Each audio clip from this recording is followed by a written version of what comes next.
నమస్కారం. వసంత నవరాత్రుల సందర్భంగా శ్రీరామచంద్రమూర్తి సంపూర్ణమైన అనుగ్రహం కలగాలంటే రామరక్షా స్తోత్రాన్ని పఠించాలి లేదా రామరక్షా స్తోత్రాన్ని శ్రవణం చేయాలి. రామరక్షా స్తోత్రానికి ఉన్నటువంటి ప్రాధాన్యతను మనం పరిశీలిస్తే ఈ రామరక్షా స్తోత్రము ఎవరితో చెప్పారు అనే విషయం శ్రీమద్ రామాయణంలో ఉంది.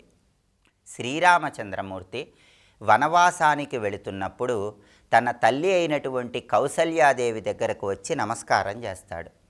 వనవాసానికి వెళుతున్నటువంటి శ్రీరామచంద్రమూర్తిని సమస్త దేవతలు కాపాడాలని, ఆయన శరీరము వజ్రకాయంలాగా ఉండాలని, తన కుమారుడికి ఎటువంటి ఆటంకాలు ఇబ్బందులు రాకుండా ఉండాలని స్వయంగా కౌసల్యాదేవి చేసిన స్తోత్రమే రామరక్షా స్తోత్రం.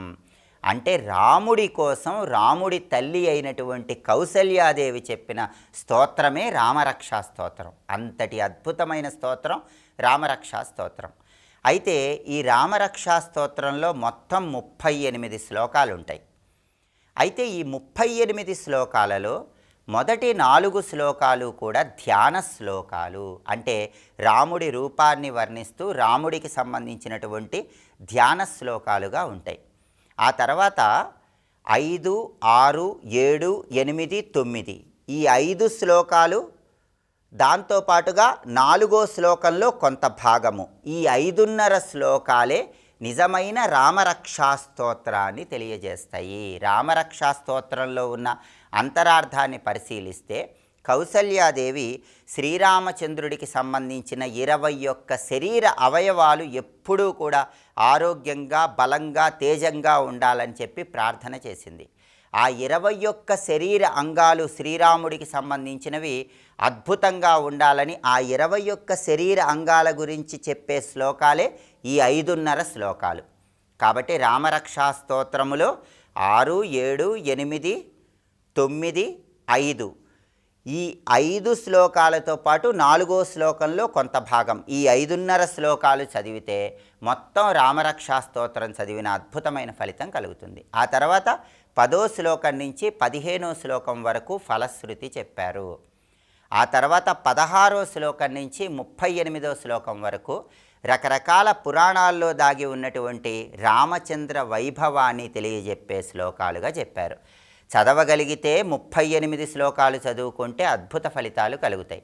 38 శ్లోకాలు చదువుకోవటానికి సమయం లేని వాళ్ళు 4వ శ్లోకంలో కొంత భాగము, ఆ తర్వాత 5, 6, 7, 8, 9 శ్లోకాలు, ఈ 5.5 శ్లోకాలు చదివితే రామరక్షా స్తోత్రం వల్ల అద్భుతమైనటువంటి దేహదారుఢ్యం కలుగుతుంది, శరీరానికి బలము చేకూరుతుంది, అన్ని రకాలైన అనారోగ్య సమస్యల నుంచి సులభంగా బయటపడవచ్చు.